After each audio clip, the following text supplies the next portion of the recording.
नमस्कार, मी हनुमंत भोसले. आपण पाहत आहात BBC केज लाईव्ह, एक असं चॅनल जे आपल्यापर्यंत नेहमी सत्य आणि वास्तव पोहोचवण्याचा प्रयत्न करत आहे. आपल्याला विनंती आहे, अद्याप आपण हे चॅनल सबस्क्राईब केलेलं नसेल तर यूट्यूबवर BBC केज लाईव्ह हे चॅनल नक्की सबस्क्राईब करा. खरं तर समाजात खूप गरीब लोक आहेत, अत्यंत गरीब लोक आहेत. अशा गोरगरिबांना आयुष्यात आपलं हक्काचं एखादं घर असावं, जे आयुष्यात कधी घर बांधू शकत नाहीत त्यांनाही त्यांचं घर असावं, यासाठी शासन घरकुल योजना राबवत आहे. मात्र ही घरकुल योजनासुद्धा आता सुरक्षित राहिली नाही. तिलाही भ्रष्टाचाराने अक्षरशः पोखरून काढलं आहे. केजमध्येही असंच झालं आहे. केज नगरपंचायत अंतर्गत मंजूर झालेल्या शेकडो 350हून अधिक घरकुलाच्या पैकी काही 250 ते 250 घरकुलामध्ये प्रचंड भ्रष्टाचार झाला. नवे यामध्ये पूर्ण रक्कम भ्रष्टाचाराने उचलून घेतली आहे. अर्थात याची चौकशी झाली पाहिजे. मात्र हा भ्रष्टाचार आपल्या काळातला नाही हे सांगण्यासाठी आज केजच्या नगराध्यक्षा सीता बनसोड मॅडम आणि हरुण इनामदार यांनी एक पत्रकार परिषद घेतली आणि त्यांनी सांगितलं की हा भ्रष्टाचार आमच्या काळातला नाही आहे, त्याची चौकशी व्हावी अशी मागणी त्यांनी केलेली आहे. दोषींना या ठिकाणी चौकशी करून शिक्षा करावी अशी मागणी केलेली आहे. हे सगळं ठीक आहे, चौकशी होईल, सगळं होईल, परंतु ज्या लोकांच्या नावे हे घरकुल आली आणि ज्यांना घर मिळालं नाही त्यांच्या घराच्या स्वप्नाचं काय, हा प्रश्न अनुत्तरित राहील. चौकशा कशा होतात या देशात किंवा बाकी काय होतं आपल्याला माहिती आहे. एकदा भ्रष्टाचार झाल्यानंतर त्याच्यावर पांघरून घालणारी यंत्रणा कशी असते हेही माहिती आहे. कारण शेवटी हा भ्रष्टाचार एक चैन भ्रष्टाचार आहे. याबाबत नगराध्यक्षा सीता बनसोड आणि हरुण इनामदार यांनी घेतलेल्या पत्रकार परिषदेत त्यांनी नेमकं काय म्हटलंय पाहूया या व्हिडिओमध्ये. पुन्हा एक दिवस असल्यामुळं एक पत्रकार बांधवासाठी आजचा दिवस खूप महत्त्वाचा आहे. डॉक्टर बाबासाहेब आंबेडकरांनी मूक नायकांनी सुरुवात केली. आज या मूक नायक दिनानिमित्त सर्व पत्रकार बांधवाला आमच्या केज नगरपंचायतच्या वतीनं आमच्या वतीनं खूप खूप शुभेच्छा देतो. आज या ठिकाणी पत्रकार परिषद बोलविण्याचं मुख्य कारण हे आहे की केज नगरपंचायतीची आज सकाळ पेपरला घरकुलांच्या अपहाराबद्दलची एक बातमी लागली, परंतु त्या बातमीमध्ये काही कालावधीचा थोडा अवमेळ दिसून आला. तर केज नगरपंचायतीला 2019ला DPR क्रमांक 1 374 घरकुलाचा DPR मंजूर झाला आणि त्या DPR मंजूर झाल्यानंतर शासनाकडून केंद्र शासनाचे 4,19,35,413 रुपये आणि महाराष्ट्र शासनाचे 17,15,704 रुपये केज नगरपंचायतीला प्राप्त झाले. हा कालावधी 2019ला प्राप्त झाल्यानंतर आजची पत्रकार परिषद कुठल्याही राजकीय हेतून प्रेरित होऊन घेण्यात आलेली नाही. फक्त आम्ही जो डिक्लेअर केलेलं आमचं उद्दिष्ट आहे किंवा लोकाला जो आम्ही दिलेला विश्वास आहे, तर आमच्या भोळ्या भाबड्या जनतेला केज नगरपंचायत आणि एवढ्याचा घोटाळा अशा मथळ्याखाली जर बातम्या आल्या आणि येऊ लागल्या आणि यायलाही पाहिजे, जे चुकीचं असेल त्याच्या बातम्या आल्याच पाहिजे, लोकांसमोर ते प्रश्न गेलेच पाहिजे, लोकांना ते प्रश्न माहीत झालेच पाहिजे. परंतु केंद्रामधल्या ज्या लोकांनी आम्हाला विश्वासानं एक सेवक म्हणून त्या ठिकाणी बसविलं आणि आम्ही आमच्या कालावधीमध्ये 1 रुपयाचा जरी भ्रष्टाचार कुणी सिद्ध केला तर आम्ही 1,01,000 रुपयाचं बक्षीस जाहीर केलं. त्या आमच्या प्रतिमेला कुठंच गालबोट लागू नये आणि लोकांची गैरसमज होऊ नये म्हणून सत्य परिस्थिती लोकांसमोर मांडण्यासाठी आज आपण पत्रकार परिषदेचं आयोजन केलेलं आहे. 2019ला DPR नुसार 374 घरकुल मंजूर झाले, त्याचा निधी प्राप्त झाला परंतु त्याच्यातून फक्त 133 लोकांना त्या काळामध्ये 1, 2, 3 एखादा दुसरा तिसरा हप्ता देण्यात आला.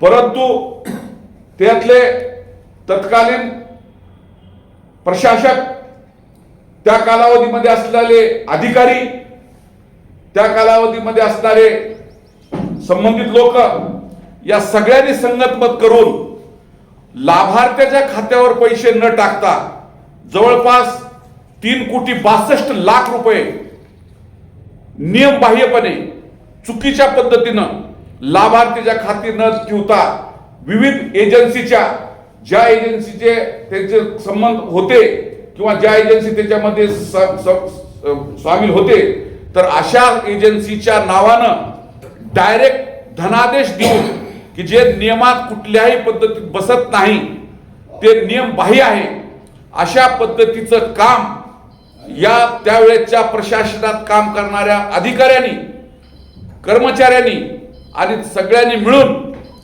लोकांचे जवळपास लोकांसाठी घरकुलासाठी आलेले 3,62,00,000 रुपये डायरेक्ट या एजन्सीच्या नावानं ट्रान्सफर करून जवळपास एवढ्या मोठ्या रकमेचा अपहार त्या ठिकाणी केलेला आहे. अपहाराचा कालावधी हा या ठिकाणी तुमच्या माहितीसाठी सांगतो. या ठिकाणी तो झालेला कालावधी या ठिकाणी शासनाच्या अहवालात, सीओ साहेबांच्या, लेखापालाच्या सगळ्यांच्या अहवालात या ठिकाणी नमूद आहे. जो कालावधी या ठिकाणी दिनांक 20 मे 2019 ते 31 जानेवारी 2022 पर्यंत प्राथमिक दृष्ट्या घरकुल अनुदान लाभार्थ्यांना न देता इतरत्र कामासाठी अदा केल्याचे दिसून येत आहे. याचे सगळे पुरावे या अहवालात सादर आहेत. या अहवालात लाभार्थ्यांची नावं आहेत, ज्या लाभार्थ्यांना पैसे दिले त्यांची नावं आहेत, आणि ज्या ज्या एजन्सीच्या नावानं नियमबाह्यपणे पैसे ट्रान्सफर करून अपहार झालेला आहे तर त्यांची सुद्धा नावं या ठिकाणी यादीत आहेत. त्याचप्रमाणे ज्या बँकेतून त्या खात्यातून त्यांना पैसे गेले त्याचे बँकेचं स्टेटमेंट आपल्या अहवालात शासनाला जोडलेला आहे. आणि ही अहवाल कलेक्टर साहेबांना आम्ही पाठविलेला आहे. आणि आमची मागणी आहे की ज्या ज्या लोकांनी हे सगळे कुटाने काळे वाळे केले असतील तर ते दोषी असतील तर त्यांच्यावर संबंधितावर कारवाई झाली पाहिजे, त्याचं त्यांना पायबत बसला पाहिजे.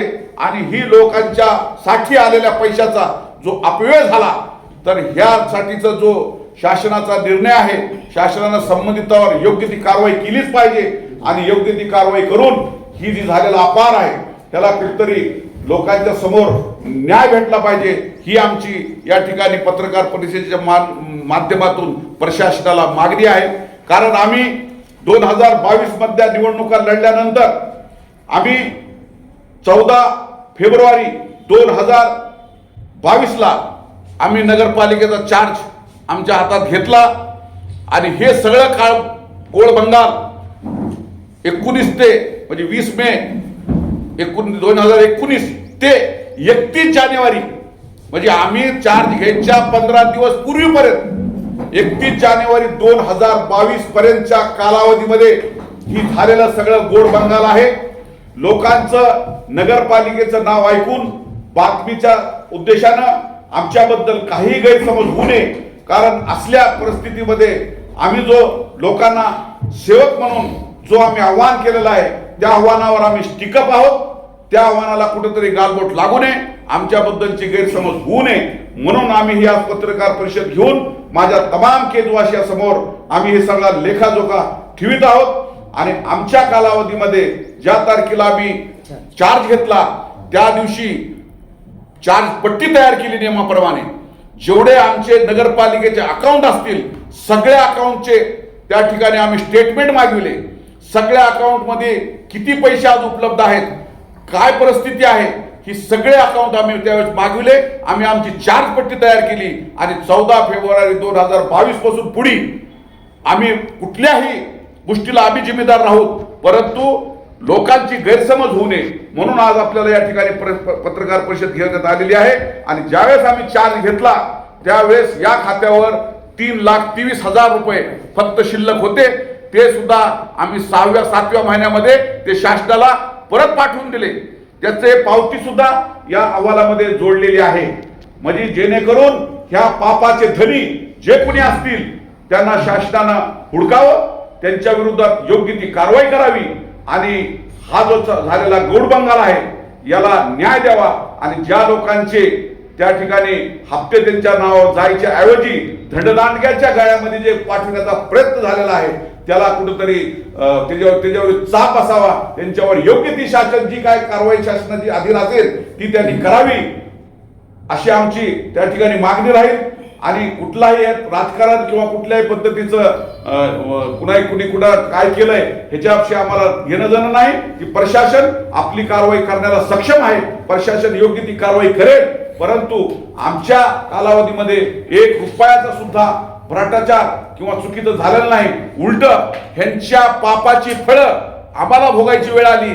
कारण म्हाडावाले सेंटरवाले आज आम्ही रात्रंदिवस प्रयत्न करून जवळपास 1215 घरकुल पंतप्रधान योजनेतले आम्ही मंजूर करून आणले. दिल्लीपर्यंत चक्रा मारून मंजूर करून आणले. परंतु ह्या केलेल्या पापामुळं आज आमचा निधी रोखला गेला. आज आम्हाला फक्त 200 लोकांना यामध्ये निधी देता आला. बाकीचा निधी ह्या सगळ्या गोडबंगालमुळं आज आमचा निधी रोखला गेला. आमच्या मंजूर करून आलेल्या लोकांना घरकुलाला आम्हाला हप्ते देता येणार गेले. आणि 374 घरकुलातले 133 घरकुलाला ज्या लोकांना त्यांनी 1-2 हप्ते देऊन सोडले होते ती आम्ही आल्यानंतर ते सगळे परिपूर्ण करून घेतले. आणि जवळपास आता 200 म्हणजे जवळपास 333 लोकांना घरकुलाचा पूर्ण लाभ देण्याचं आम्ही काम केलं. रमाईमधून जवळपास 350 लोकांना लाभ देण्याचं काम केलं. परंतु अशी गोरगरिबांच्या साठी आलेल्या पैशातून 1 रुपयाचे सुद्धा कुठलाही अपहार किंवा कुठल्याही पद्धतीचं चुकीचं काम आमच्या हातून घडलेलं नाही. परंतु या मंडळाखाली आलेल्या बातम्यामुळं आमच्याबद्दल कोणाचा गैरसमज होऊ नये आणि आम्ही जनतेनं आम्हाला सेवक म्हणून नियुक्त केलेला आहे. तर त्यांचे सेवक या जनतेशी इमानदार आहेत. त्यांनी दिलेल्या विश्वासाला कधीही तडा जाऊ देणार नाही. अशा पद्धतीचा खुलासा करण्यासाठी या ठिकाणी आज पत्रकार परिषद आयोजित केलेली आहे. आणि ज्या दिवशी आम्ही चार्ज घेतला त्या दिवशी आमच्या सगळ्या खात्यावर मिळून फक्त 50,000 रुपयाचा निधी, 50,000 सर, कुठं 17,000, कुठं 18,000, कुठं 4,000, कुठं 5,000 असे 50,000चा निधी त्यावेळेस होता.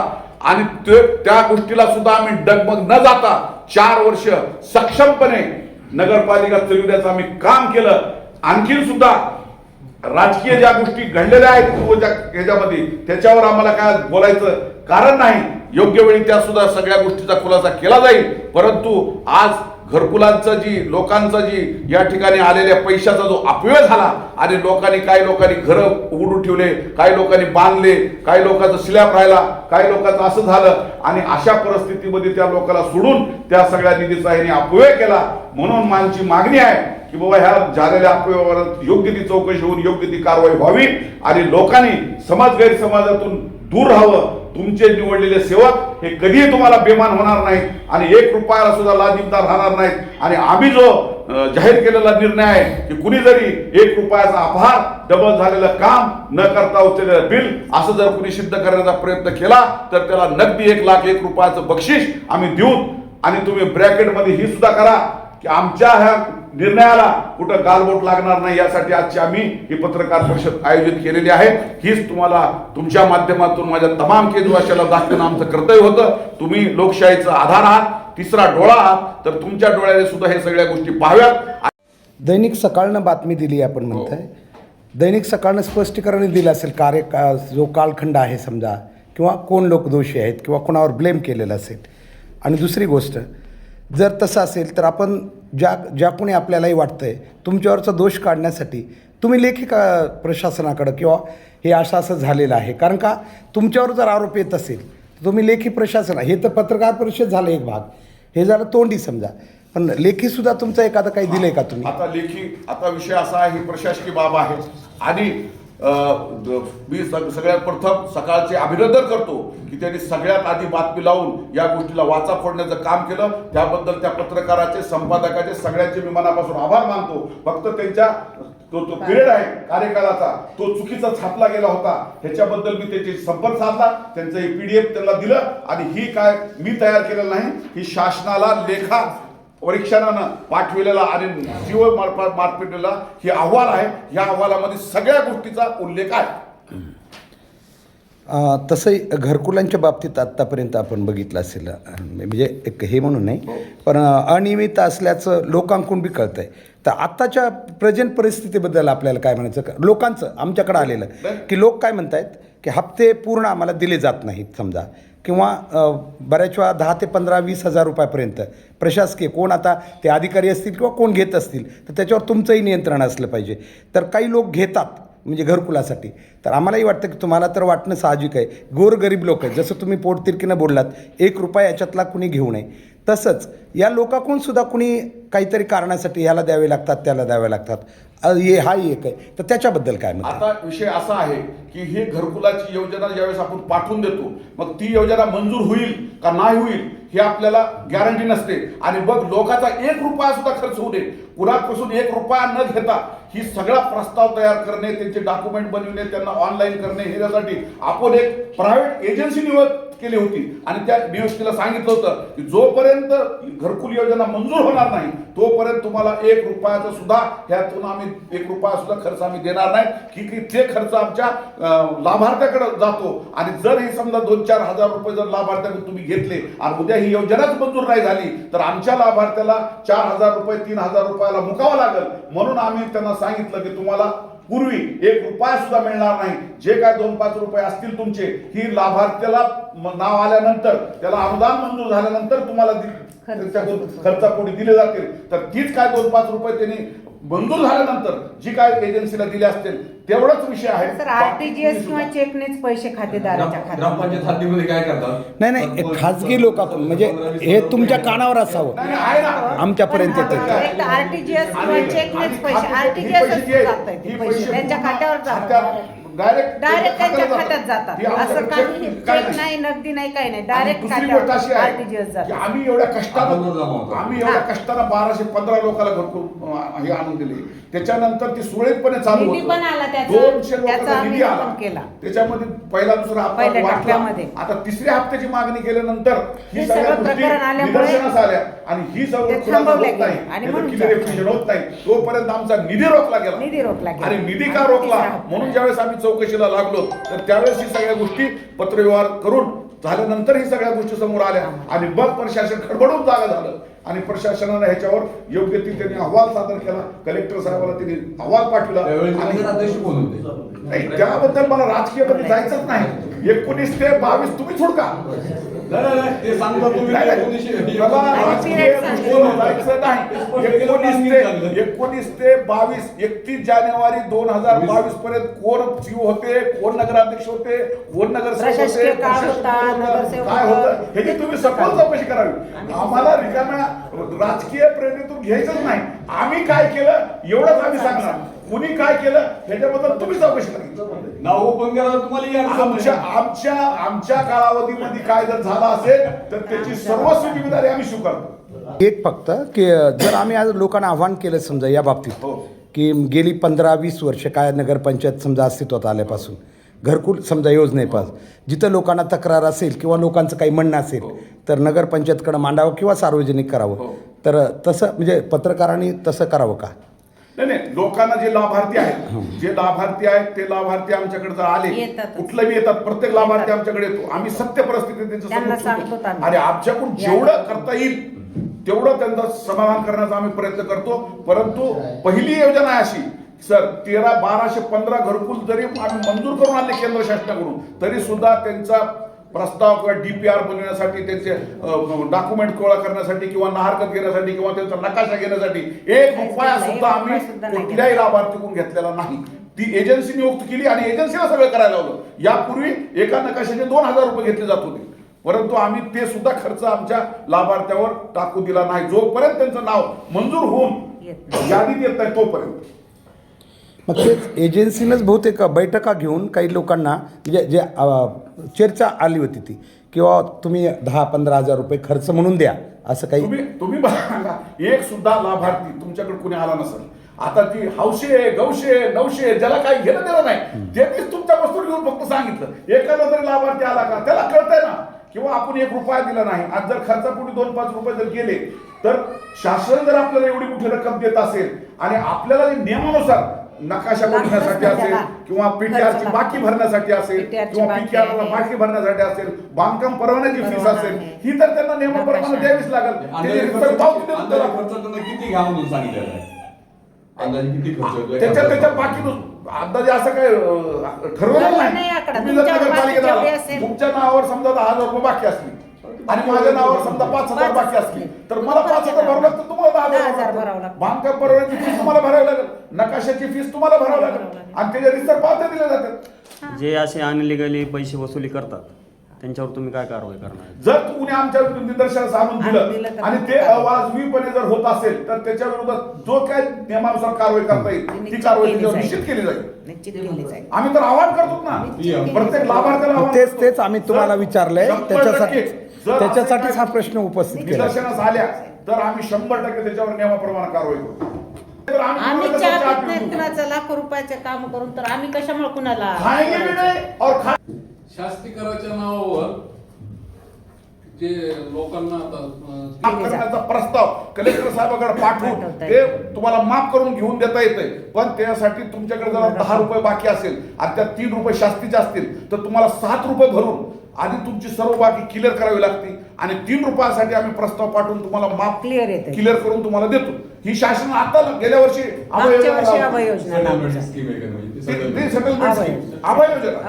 तर अभय योजनेमध्ये तुम्ही जर तुमची बाकी 100% भरली तर अभय योजनेमध्ये शास्तीची रक्कम आम्हाला माफ करण्याचा अधिकार आम्हाला नाही. आम्ही प्रस्ताव पाठवू शकतो आणि कलेक्टर साहेबांकडून ती मंजूर करून तुम्हाला नील सर्टिफिकेट द्यायची आम्ही कारवाई करू शकतो.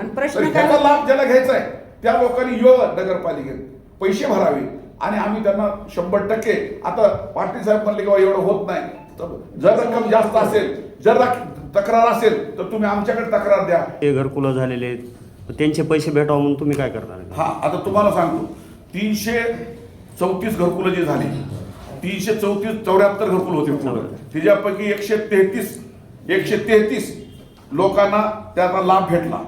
म्हणजे 1 आणि 2 हप्ता पूर्वी मिळाला होता.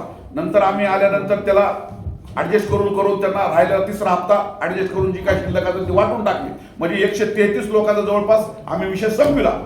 आणि आता राहिलं काय, आता 174 मधून 133 गेल्यानंतर जेवढे उरले 374 तो निधी मग अशा एजन्सीच्या नावानं डायरेक्ट देऊन त्याचा अपहार झालेला आहे. परंतु नगरपालिका प्रशासन सध्याच त्याला कुठल्याही पद्धतीत जिम्मेदार नाही. आमच्या पत्रकार बांधवांचे बी काय घरकुल त्या माझं स्वतःच आहे काय तर त्याला एक बी हप्ता भेटलेला नाही. ती काय बघते भेटण्यासाठी एवढंच करू. शासन जर ह्या लोकांकडून वसुली करून जर त्या खात्यात आमचे जमा झाले तर आम्ही तुमचे पैसे 100% देऊन टाकू. आणि जर नाही जमा झाले तर मग त्यासाठी दुसरा प्रस्ताव तयार करून तुम्हाला भरावा लागेल. आणि ते प्रस्ताव आता आम्ही चालू प्रस्ताव 136 लोकांना गेल्या महिन्यातच मंजुरी आणली आहे. दुसरा प्रस्ताव करावा लागेल. तिसऱ्या टप्प्याची दुसरा प्रस्ताव तुम्ही तयार करा. दुसरा की हे तुमचं ऑनलाईन दाखवतोय आधीच 100% बरोबर आहे. 2 प्रश्न आता तुम्ही पत्रकार परिषद. केजवाशांचं म्हणणं आहे आम्हाला पाणी वेळेवर मिळत नाही वर्षभरात मात्र पाणीपट्टी व्यवस्थित लावली जाते, तिच्यात सूट नाही आहे. मात्र पाणी म्हणजे काही कारण असेल तर हे एक. आणि दुसरं कचरा जो काही भागात आहे व्यवस्थित सेवा पण काही भागात अजिबात नाही. जे मी फिरलो ते माझ्या याच्यावरचं तुम्हाला बाकी विचार. आणि कचरा जे मजूर आहेत त्या मजुरांचं सुद्धा म्हणणं आहे जे खास करून कंत्राटी आहेत की आम्हाला जवळजवळ 6-6 महिने पगार नाही भेटला. आता तुमच्या हातीत नाही आहे पण तुम्ही समन्वयक आहात त्यांचे किंवा हे त्यांना जर गोरगरिबांना नाही भेटलं तर त्यांना मग कसं होणार? विषय असा आहे सर, विषय एकच विषय सरांनी उपस्थित केलेला प्रश्न आहे, आपल्या दैनंदिन जीवनाशी सलग प्रश्न आहे. आज कचरा आपल्या केजमध्ये जो कलेक्ट होतो ते आपल्या अपेक्षेपेक्षा जास्त आहे. आज प्रत्येक वार्डामध्ये 2 वार्डात एक गाडीच्या हिशोबाने आपण गाडी फिरवतो. आता तुम्ही कचरा जमतय नाही उचलीत आहे हे तुम्हाला इथं दिसणार नाही, कारण मला 10 मधलं काय परिस्थिती माहित होणार नाही किंवा 11 मधली माहित होणार नाही. तुम्ही जर एखादी चक्कर जर कचरा डिपूला मारली किती गाड्या खाली तर त्या ठिकाणी आपल्याला 8 ते 15 दिवसाला पोकलेन लावून ती कचरा महाग सारावा लागतो.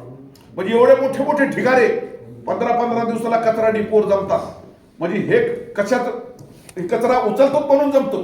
ठीक आहे, आता लोकांनी बी तेवढी सवय लावलेली आहे स्वतःला, 50% लागली पण लावून घ्यावी किंवा कचरा घंटा गाडी आली तरच घंटा टाका. नाहीतर काय होतं, मी बऱ्याच वेळेस बघतो, तुम्हाला दिसतंय घंटा गाडी निघून जाते आणि मग 9 वाजता माणूस लुंगी पिंगी लावून ती आणून कुठं डिवायडर टाकतो. मग जोपर्यंत नगरपालिकेचं कर्तव्य आहे, पण नागरिक म्हणून तुमचं कर्तव्य जर निभिलं आणि तुमच्यासारख्या लोकांनी त्याला जर फोकस केलं तर ह्याला सवय लागून जाईल. आणि सवय लागली तर लोकांना एक सवय लागली तर कचऱ्याचा प्रश्न निघून जाईल. आता राहिला पाण्याचा प्रश्न. तर पाण्याला आपल्या योजनेला 15 वर्षाचं आयुष्य होतं, पण त्या योजना झाले 30 वर्ष. परत तसंच आपण चालवितो. म्हणजे आपण 8 दिवस झाले कुठतरी पाईपलाईन फुटलेली आहे, कुठतरी लाईटचा घोटाळा झालेला आहे, मोटर जळालेली आहे, फलाना झालेलं आहे, पिस्ताना झालेलं आहे. ही सगळ्या गोष्टीचा ताण आपल्या शहरावर पडतो. परंतु आम्ही तरी सुद्धा जेवढं शक्य होईल रेग्युलर भागामध्ये जेवढं शक्य होईल तेवढं आपण पाणी पुरवठा सुरळीत देण्याचा प्रयत्न करतो. परंतु पर्याय म्हणून आपण केजमध्ये 350 वर चालू आहेत आपले 350. म्हणून तुम्हाला एवढी जरी परिस्थिती झाली उन्हाळ्यामध्ये 350 नगर परिषद का व्यक्तिगत लोकांचे? नाही नगरपालिकेचे तेवढे आहेत. आणि म्हणून तुम्हाला 4 वर्षामध्ये एवढा जरी उन्हाळा झाला तरी कुठं लोक हंडे घेऊन गेलेले चित्र कुठं तुम्हाला दिसलं नाही. त्याचं कारणच ते की आम्ही प्रत्येक इथं